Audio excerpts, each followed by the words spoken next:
Hello, Bible readers. It is July 15th. Today's readings are from Job chapters 32 to 34 and Mark chapter 10.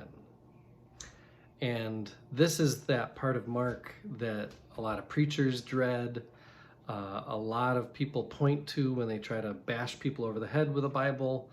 This is Jesus's discourse on divorce.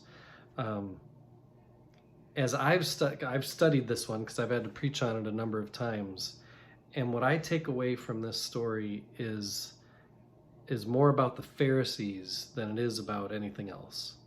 The Pharisees are asking, how small, Jesus, can marriage be thought of?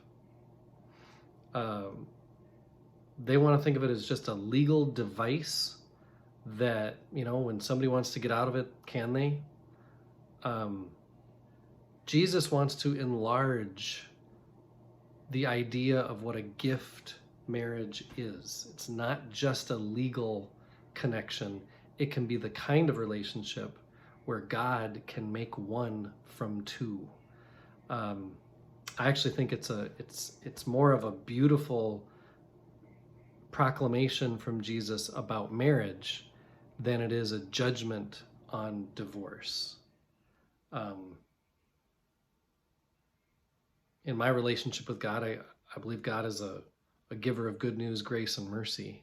And for a long time, this text has been used to make people feel, if someone's in a physically or emotionally abusive relationship, and then to say, well, you should read Mark chapter 10. That's where the use of scripture can become harmful. I think surveying the whole of scripture, deepening a relationship with God, can actually bring us to make sense of texts like these in more helpful ways.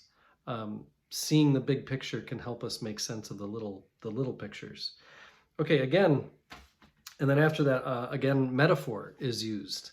This is another time, as much as yesterday we talked about how we don't really cut people's hands off, that Jesus is allowed to use metaphor.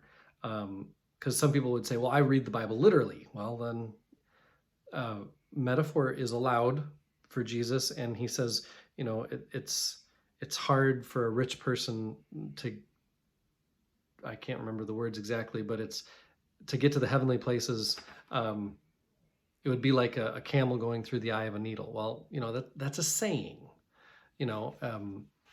His point, what is he getting at, is it's going to be really hard for rich people who don't see the suffering of the poor to enjoy heaven, because heaven's going to be a place full of the marginalized. You see what Jesus is doing throughout this gospel. He's attending to those on the edges, those who are unclean, those who don't deserve God's grace, from tax collectors and lepers and blind people. And, so you rich person, if you're not aware of and seeking to bend your life toward them, well, then heaven's not going to be real enjoyable for you. That's what that story says to me. And then in Job, it's a very unusual and strange thing that this character, more than halfway through, you've got Job and his friends in this back and forth, and you're waiting for God to respond, and then out of nowhere comes this Elihu. Like, who is this? Where is he coming from? It's a great example of how these old stories over time get added to. Stuff gets taken away, stuff gets added to it, because somebody didn't like how it went from this to this.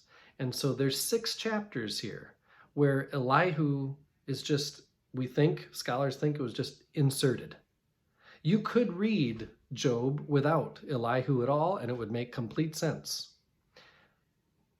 Elihu is included because it is a really old inclusion. But we'll see this again and again throughout Scripture, that there are sometimes questionable parts that are perhaps added. And then sometimes we wonder, was something taken away here? I am one with my God. My God is with us, all of us, at all times and in all places.